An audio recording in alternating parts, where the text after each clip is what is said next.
It's day 6 of the month of July in the year 2023. Good morning and welcome to the first bulletin of the day here on TV3 on New Day. My name is Josh Quinn. Top of the stories this morning.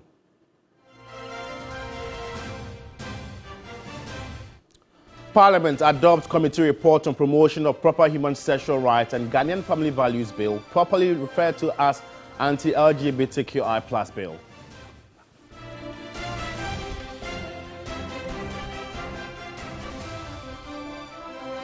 Also in Parliament, MP for Lambusi claims many MPP MPs are in Alan Tremantin's camp, but fear losing their positions and seats if they openly declare their support.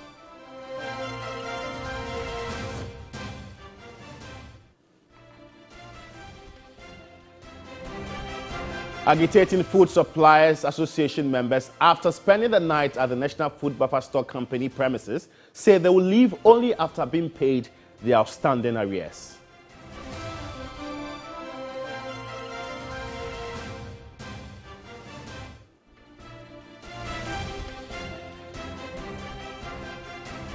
And on the foreign front, South Sudan to hold first election since independence.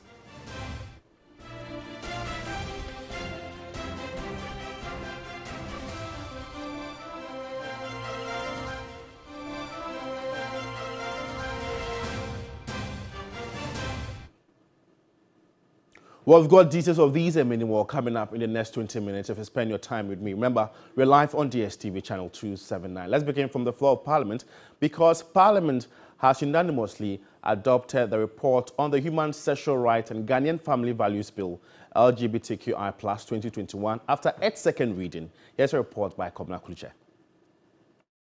Of it is that no one person in this House can stand up and say that I will support this bill. So, Mr. Speaker, although we haven't finished with the process of passing the bill into law, the bill is as good as law because all of us support it. And therefore, come the day of passing, we may not even need to vote. This one is unanimous support for the bill. Don't need to vote. I believe that we are even wasting too much precious time seeking to debate it.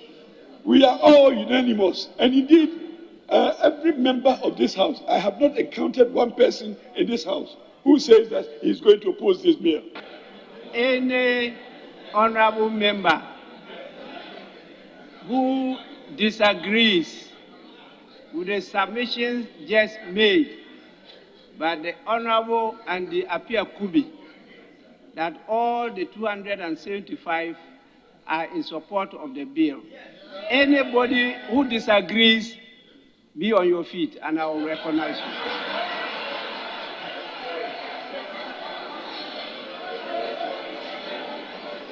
you. Mr. Speaker, this bill allows us to remain the Ghanaians we are, whilst we have space and admit people from other cultures. But we should never, never accept that other cultures are superior to ours, such that they must insist and demand that we copy the things they do, even if it is inconsistent with the way we live our lives and how we want our countries to be run. I am inclined to say that the countries practicing LGBTQ activity, I gave them 50 years as prophet. They will be extinct. Very soon, they may even have to be taking labor force from countries not practicing the LGBTQ activity. We do not have the resources to waste when we are having challenges of today. So many children not even being able to be cared for when they have some other ailment because it's not covered under the health insurance. We cannot add this. The sad thing is that you see two people who decide to be lesbian or homosexuals trying to adopt children. Who should go and give birth to his child for you to come and adopt? Look at this madness. Enforcing the rights of American citizens to refuse to offer services to people on the basis of their faith and because they were LGBTQ. Mr. Speaker, it shows you that even America has realized the error of their judgment and are walking back their steps. Italy in June designated June also as Family Protection Month to counter the Pride Month. Maybe that's something Ghana should begin to consider. Despite receiving overwhelming support, debate on the anti-LGBTQI+ Bill 2021 did not end with that raising any issues. The Ablekuma West MP and the Minister for Communications, Eslo Ekufuor, clashed with the Tamale Central MP, Ibrahim Murtala Mohammed, over foul language used during the parliamentary debate. Eslo Ekufuor exploded, saying what she felt without holding back. Statement I remember I made several statements. But the statement I remember vividly I made, I said every single member in this house must be allowed to debate on the issue. So we know the position of every single member of this house. Those who are for it and those who are against it. I have made that statement.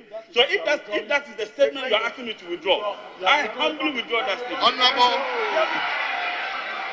Honorable member, you made a specific statement in relation to the minister.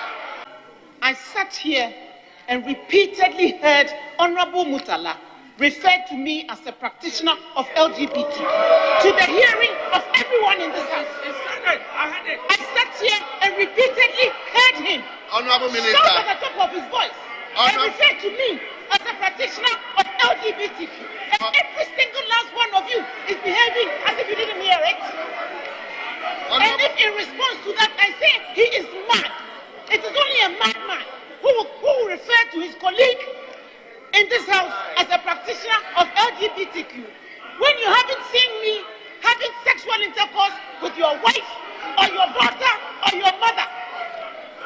Honorable Minister. When you haven't caught me having sexual intercourse with your wife or your daughter or your mother. Honorable you Minister. Sit there and refer to me in those terms.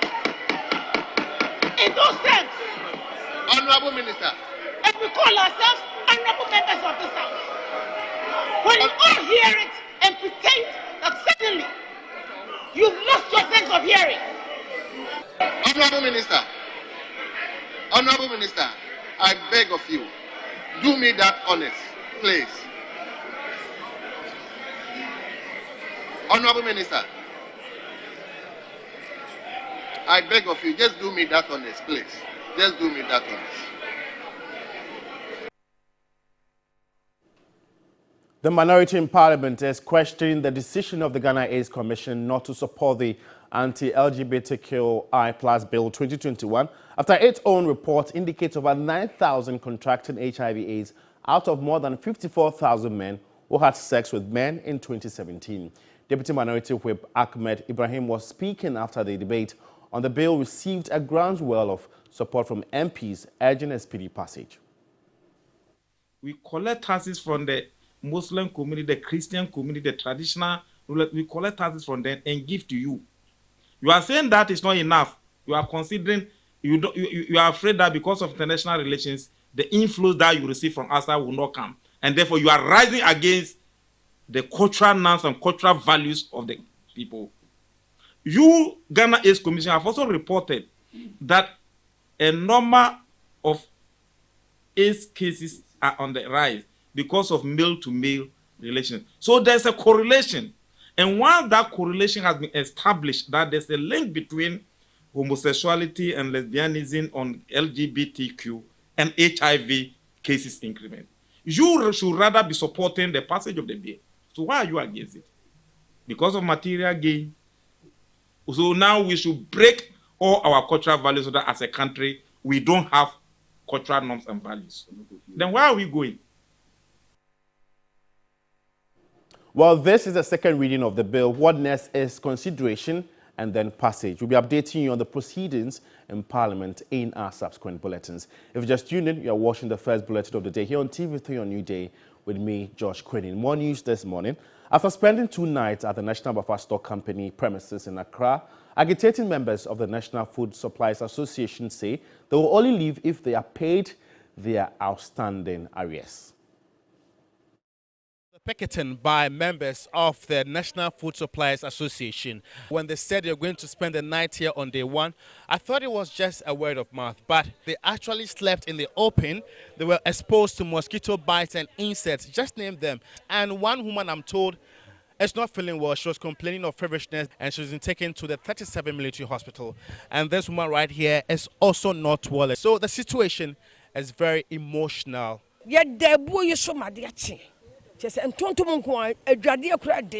Yes, we slept here last night. We have not even taken our bath. The arrears have been long overdue, so the picketing is the only option. The association has a membership of 300 people, and those that are picketing are close to 40. But their concerns are a true reflection of what the others are going through. Some are coming all the way from Bogatanga, Wa, Sunyai, and Ho. Every 40 billion. I am owed more than 4 million cedis. We cannot even stay at home because creditors are pursuing us. We can't even pay calls. Life is very unbearable for us. The only thing that will make us leave here is when we get paid. We will continue sleeping here until we get our monies. There's actually work ongoing in the office, but people in here are more like junior staff and they don't have the locals to engage their suppliers. And I spoke to the PRO of the buffer stock company, J.K. Arthur, who made me aware that they are having a training in Kumasi with the World Food Program. And so if that is anything to go by, hopefully the CEO would engage suppliers either on Friday or Monday. George Quinnin, TV3 News, Accra.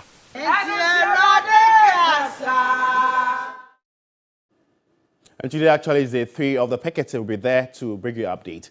The debate on which MPP flag bearer aspirant has the support base among the party's members of parliament ahead of the presidential primary is up again. Member of Parliament for Lambusi Bright Yelvia Baligi says many MPP MPs are in the camp of the former trade minister, but fear losing their positions and seats if they openly declare their support. Ayawaso West Wugon, Member of Parliament Lydia Seyram Al-Hassan and Member of Parliament for Lambusi Bright Balingi joined the Greater Accra campaign tour of former Trades and Industry Minister and MPP presidential aspirant Alan Kojo Tremantin. Declaring his support for Alan Kojo Tremantin, Member of Parliament for Lambusi Bright Balingi refuted claims that some 120 MPs support the Vice President, Dr. Mahamudu Bawumia's bid to lead the party into the 2024 general elections. If anyone tells you 120 MPs support a particular candidate, it is not true. I am a member of Parliament and I know what comes to my table every day from colleague members of Parliament. He insisted some of the MPs followed Dr. Bawumia because of fear of losing their position or seats. Following somebody to the party headquarters is different from giving the person their support.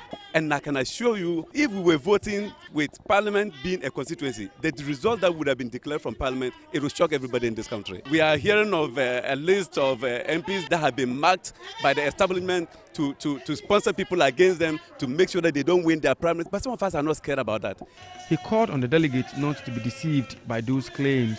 I am prepared today, tomorrow, to sacrifice my MPship for Alan to be president. The general presidential election, if Chief wins less than 60%, I'll be surprised. Alan Tremantin assured the people he is the right candidate to avert the party going into opposition in 2025. Joseph Armstrong, Gold Alogbe, TV3. Well, let's still stay in the camp of the MPP because the party is set to end the vetting of the aspirants of the presidential race today, with 9 of the 10 nominees have been successfully taking their turns. The last to have his turn with a 9-member vetting committee is a former member of Parliament for Asante Mampon, Francis Adainimo. 3-time MPP flag bearer aspirant Dr. Kofi Konadu Apreku, first-timer Dr. Free Akoto, as well as another serial contender, Joe Gate, faced the vetting committee on day 3. After spending about 2 hours before the committee, economist Dr. Konadu Apreku declined speaking with the media. Then came the former Greek minister, Dr. Owusu Free Akoto. Speaking to the media after his turn, the former Greek minister was confident his strategy was working. The campaigning is going well. You know, we started Greater Accra, and the reception has been wonderful. We're doing a tour of the regions, not necessarily finishing every region before moving to another region, but it's just hop, step and jump. Joe Gate, who is not new to the vetting process, his confidence of making it into the first 5 was still high. You don't do what everybody's doing. You execute your plan. I'm at the place where I wanted to be at this time, and I'm very confident. God willing, I'll be part of the first 5. He dispelled claims of a lack of a level playing field. Everything cuts both ways. Favored in what way? There's an advantage in incumbency, there's a disadvantage in incumbency. Former Member of Parliament for Asante Mampong, Francis Adai-Nimo, will be the next and last of the 10 to be vetted on Thursday, July 6. Well, let's know what you make of stories that have been aired so far. Just go into our social media platform, TV Figure, and engage us with your views and comments, and we'll surely read them and share them to the rest of the world. The lack of political will in Ghana hinders the enforcement of ocean and maritime laws, despite having sufficient laws. Head of Department, Geography and Regional Planning, University of Cape Coast, Professor Benjamin Kofi Nyarko made the observation at a training workshop on ocean governance for law enforcement agencies in Accra. Capacity building workshop on ocean governance for maritime law enforcement agencies is part of the project's deliverables under the One Ocean Hub project. The rule is to understand that if the trawlers come into the exclusive zone, then it may affect the livelihoods of the artisanal fishers. So their role is to understand that if they don't enforce the rules, then our fisher folks will not have any means to live on. The project, in collaboration with the University of Cape Coast and the UK Research and Innovations Global Challenges Research Fund, aims to support vulnerable groups in Africa and small island developing states in designing innovative ocean governance strategies. There are other threats which I don't think we have the capacity to look at, but our own is to understand fish stock within the ocean and how to protect our fish stock from dwindling, which is happening now. Effective ocean and maritime rules implementation requires overcoming political polarization and promoting teamwork among all parties involved. Ghana's maritime ecosystem faces issues due to political interests prioritizing short-term viability over immediate political advantages. Prioritizing long-term environmental viability requires a shared commitment. The meeting between organized labor and management of Southern Asogli ended inconclusively. Both parties have agreed to conclude the discussions on the dismissed unionized workers tomorrow, July 6th. Pardon, that's today. Meanwhile, organized labor says its intended July 10th strike still stands. We've been engaging management since morning. We were at the Ministry of Employment from around 11 o'clock. We came back to the National Labour Commission at 4. It was a long and very fruitful engagement. So we are hoping that tomorrow we fixed another meeting for 2 o'clock at the Ministry of Employment. We are hoping that we can get a deal. When you say fruitful engagement, what does that mean? It means that we have made some progress. Progress like what? Which areas I will not tell you the details until we are done. Because Doc, your concern before the commission is that the 3 unionized members should be reinstated. Is that a fruitful engagement you're talking about? There are issues that we have put before the commission, and those are the issues we are discussing, including the reinstatement of our brothers. And I'm saying that we have made some progress. The details will come tomorrow after our meeting, 2 o'clock. Look, you are smiling. My indication is that don't you have a firm assurance that they are going to That is why I'm saying there's some progress. And because it's progress, that's why I'm smiling. Are you therefore suspending your strike? Oh, please, let us finish the meeting tomorrow. And then let's do some international news. South Sudan's President Salva Kiir has said the country's long-delayed elections will be held next year as planned. President Kiir said he would run for re-election in the polls, the first since the country gained independence. No other candidate has declared their candidacy, but First Vice President Riek Machar is rumored to run. Kiir has been president since independence in 2011 after a long-running civil war But civil war broke out again in 2013 when the president fell out with Masha. A power-sharing agreement was signed between the warring parties in August 2018 in a bid to bring the 5-year civil war to an end.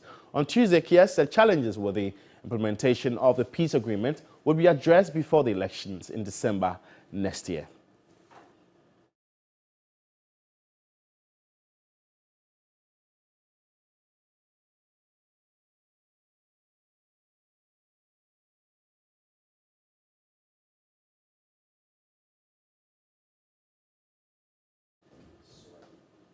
Well, on that note, we end the morning news. For more news updates, just log on to our website. It's 3news.com. My name is Josh Quinnen. In a world where you can be anything, just be kind. It costs nothing to be kind. Bella, good to have you. Roland Walker, good morning. Good morning, please. Good morning. How are you? I was trying to figure out what to say about your quote, but I'll leave it there. I'll leave it. I think it's a very renowned quote. So I think so. These days we'll make. So when I see Bella, that's when that quote comes. Yeah, to mind. right. Yeah. Yeah, right. I've been away for a month. Are you saying know, that right? you have not made For this? ages. He's lying. He's lying, right? Yeah. But it's fine. Tell it. When was the last time I used this quote, Papa? When? I think that'll be over. I think nearly 2 months. Oh, 2 months. Oh, I see. Okay. So Bella, come now. So I bring the good in you, eh? Sorry? Please don't quote it again. I bring out the good in you, so it's fine. It's your last warning. I know.